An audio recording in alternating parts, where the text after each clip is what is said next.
All right, what do we got here? Today we have the Black Aces FD12 in the pump action version.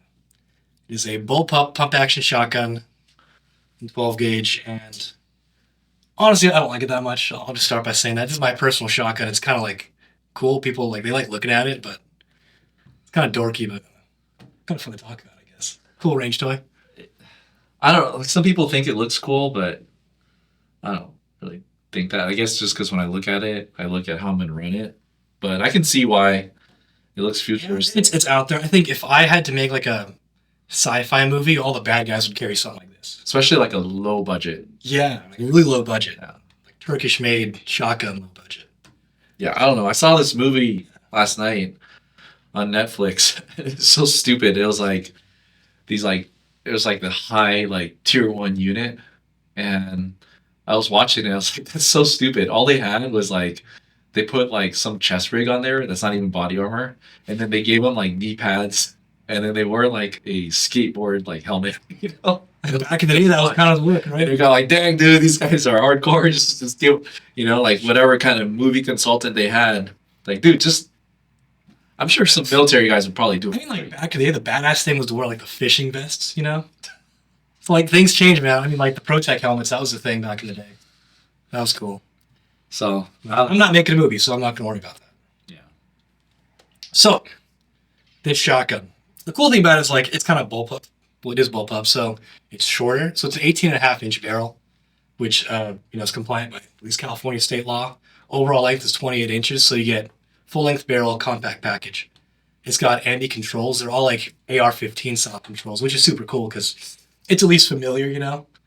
It's like an AR with like a ambidextrous mag release. Same thing, safety, AR style safety, AR style grip. So it's at least familiar. I kind of like that about it. It uses these 1919 magazines, which I guess a bunch of different These are pretty shotguns use heavy. them. Yeah, it's got a heavy mag, but they come in. This one's the 5-round. There's up to like 20-round drums. I saw a 19-round like big ass banana magazine online. Kind of crazy, but they're out there. Right. Flat-fi bad guys, like be aware of that.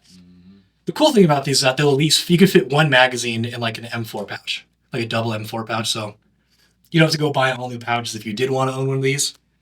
That's kind of fun. They're legal in all 50 states, which is neat. So super accessible.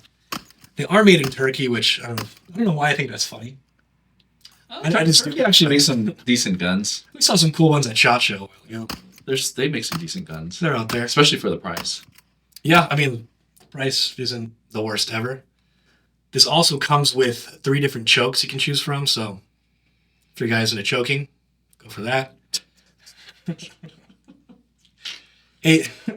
8.4 pounds unloaded, so kind of on the heavier side, which might be good for recoil control because this thing has like no recoil management system outside of just this little rubber pad here. But I mean, if you're using it in a military law enforcement capacity, every ounce is going to destroy you, man. yeah, Like standing out on a perimeter, even holding your shotgun or rifle for a long ass time. it gets old. Mhm. Definitely gets old. But I mean, it's a bullpup, so the weight is nice and kind of balanced right there in the center, so that's kind of nice. It's not like all forward weight, Yeah. so it's at least easier to carry those 8.4 pounds. And this retails for about $400. So It looks like it's worth $400. yeah, there you go. Looks like it's worth $400. That's kind of neat. It shoots as reliably as a $400 shotgun. Yeah.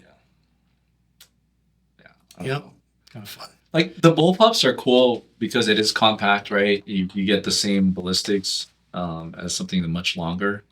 But the thing with the bullpups is like, man, the triggers are so bad. I've yet to shoot a bullpup It's true. with like a good trigger, right? Because it's just you just got so much going on there. And then the reloading, I didn't like. I just don't like the reloading of those bullpups. It's like fun to shoot and I guess hold, bad for everything else. I feel. Yeah. You know? Ergonomics wise, it's like, Yeah. like I mean, it's basically just like one of the bullpup AR lowers. It's just a little AR style hammer in there with a big like connecting rod between the hammer and the trigger system. yeah, because like when I first went overseas, then I asked, hey, what are you guys gonna give me? And it was a bullpup. It was one of those Tavors.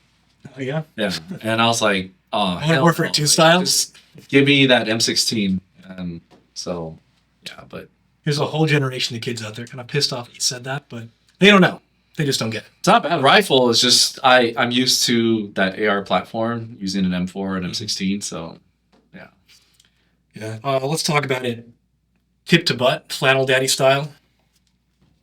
Up here, bam, by the muzzle. They have this like big old locking lug right there. You need a spanner wrench to take that apart. That's actually one of the major bitches about this shotgun here is that you can't take it apart without a spanner wrench. It takes her. You sit there and like unscrew it, have to put the whole thing back on. There's a second screw right about here that's like same thing. It takes forever to take it off, takes forever to put it back on. So like combat shotgun, no, you can't field strip this thing. You can't put it back together quickly. Like that really sucks, kind of disappointing, but whatever. It's fun, I guess. It's a toy. So up here in the front comes with this nice little vertical grip, attaches this Picatinny rail on the bottom side. This is the pump right there. Well, you don't have a choice. Yeah, so you need to have something. You gotta have something up there. I tried to run it without this, and like just for fun. Yeah. Can't be done. It sucks. Yeah. So I gotta have some kind of thing up here. Yeah. That's kind of neat. You have all these little like cuts you see here. That's not an M-lock. They're just like random little holes. I guess the good thing is that like they let the heat out of the barrel shroud. I guess that's what they're for. Like the manufacturer doesn't really specify, but they're there. M-lock doesn't fit. Why not like have them along here too then? Yeah, I don't know. I have no idea. I really have no idea why they designed it like that. I think some of them is just like, hey, let's make something look cool. And then they're like, oh, that's too plain. Let's do some cuts over there. Yeah, cool cuts. Angle up. I like that. It's got these holes. Would have been perfect for like QD mount or something. But Well, they got one in the back. that doesn't do that. Yeah, you got a couple QD mounts in the back. Like, those guys love those little single points. Yeah. But like, they have these ones all the way down here, and like you can also put the sling in right there. So it'd be cool if there was something up here to match. But I guess you can get stuff like the Pro top rail that'll work for that. I mean, that's like the thinnest. Well, I don't know, within 552 or something. It's a possibility. Again, this is That's not like- the best combat shotgun. Like G-string, like thin. Good, not a great combat shotgun. I know. Now we're starting to go butt to tip, so let's go back to Final Day style. Come down to the little receiver. Like I said, AR style controls. Kind of cool. Shitty trigger. Like, oh well, it's a bullpup. That's kind of what you get. These sights, I had to put these on my own. These are the Magpul backup irons. Kind of neat. Whatever. Oh, there's also this one single point sling mount right there. You can flip it, right? You can flip it. I kind of hate having this. I'm a lefty, so this is like a lefty version. You see the ejection ports on one side. You have to get a whole different like upper receiver if you want to make it for a righty. So you can't really shoot it offhand, kind of blows. But I've been thinking about switching that over because as you're shooting it, it's just kind of, in your nose. Mm-hmm. Just kind of bothersome. I don't know. Yeah. Doesn't really touch my face, but I don't like the idea. I mean, if you don't use it, just flip it. Yeah. Why not? Get down here. Pretty much like air style controls again. Same sort of bolt catch right there. Right. Pull the bolt to the rear. Put that bolt catch down, release. Stays put right there. Just like an AR-15, you can either slap that there to release it or pump the charging handle. It goes right back up. Charging handle, right? Yeah, I guess. Right. Ambidextrous mag release. Kind of cool. I mean, at least they gave you that. And then one little rubber pad there to prevent all that energy from going right to your shoulder. Yeah. Just a little bit. I mean, you can see the recoil when you're shooting it. Yeah, you can really feel it. It kicks. Yeah. I mean, kind of cool, kind of fun. This is just for like a low budget sci-fi movie. That's all. It's a toy. Yeah, Really. it is a toy. Like I have other friends who bought that and they're like, oh yeah, I'm like, and then they want to bring these type of guns to our shotgun class. I'm like, dude, get that crap out of here. It's I you're, wouldn't. yeah. I guess one of the cool things about it is like, if you want to game, like when you want to use this, kind of come up with scenarios for, the end of the world kind of thing, is that because it's pumped magazine fed, you can use different kind of loads in this. So there's also a semi-auto version, but like, so like beanbag shotgun, like beanbag rounds, those are like low power, right? So they might not cycle reliably in a semi-automatic shotgun. This could help solve that issue. Also, because they feed for magazines, you could have different loads in different mags. So If you But want I to aim this for the end of the world, you have these options, and that's kind of cool, I guess. But I think with it being magazine fed and the type of cartridges these 12 gauge rounds are, then the same type of reliability issues you're gonna have that you have with 22s. I think you have a possibility of that happening with these. Definitely. All the time, actually. Yeah. I'm surprised we didn't get one today. Fired a couple mags off. I was kind of I expecting think when you to start shooting it, you're gonna have those issues, right? Because sometimes that recoil, the lip at the end there, Yeah. kind of Like like the rim of the cartridge gets back over the one underneath it, especially when like you're probably getting towards the end of your magazine and that spring doesn't have as much tension. yeah. All that rattling kind of shakes everything up down there. Yeah. That is a major downside because once that happens, like it's a bitch. You gotta sit there and fuck with your magazines. That's why you can't use it during a fight. Yeah. When do you use it? I don't know, just to mess around and make a sci-fi movie. It also has the same kind of failure to feed issues you see with a lot of shotguns, but I mean, if you just rock that pump, like that'll help quite a bit. But every now and then it's gonna happen. Yeah. That's kind of a pain. Yeah, if you're running a pump shotgun, you definitely can't be soft with it. You got to run that thing hard. Yeah, no babying that. Yeah, don't be short stroking, man. Yeah. Another thing that makes this like not a terrific combat shotgun. Actually, you see the same kind of issue in a lot of bullpup guns. There's not a whole lot of like forward rail space to put all your cool attachments and lights and lasers and whatnot.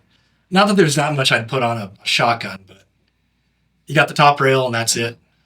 So if you want like a light, a certain configuration, you gotta run on top. Too bad, so sad. That's what you got. Trigger kind of sucks. Gotta use it on your strong hand side. This assembly's a bitch, and the recoil is kind of poopy.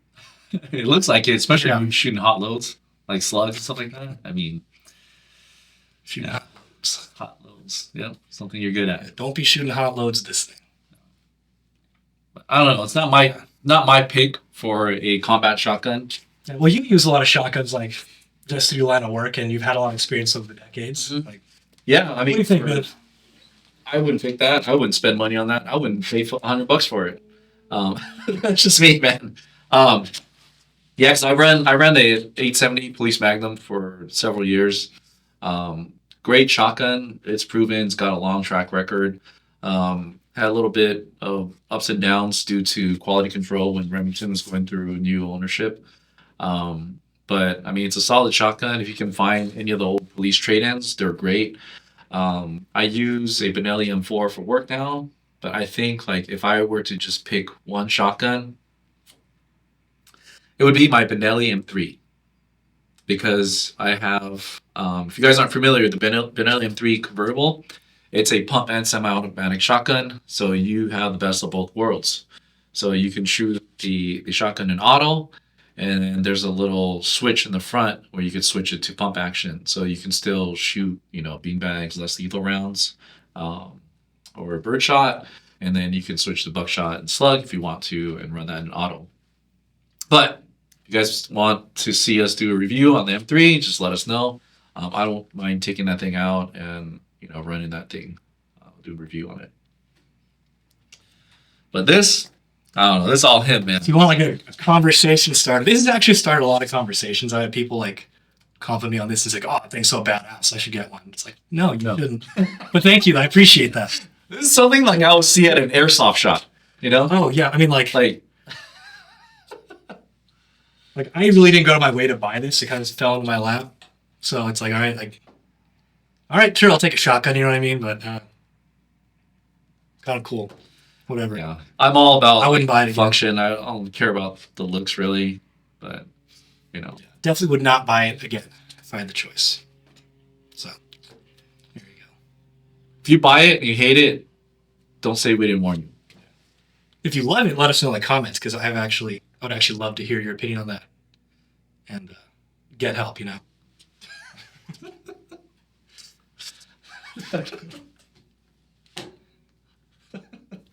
It's messed up.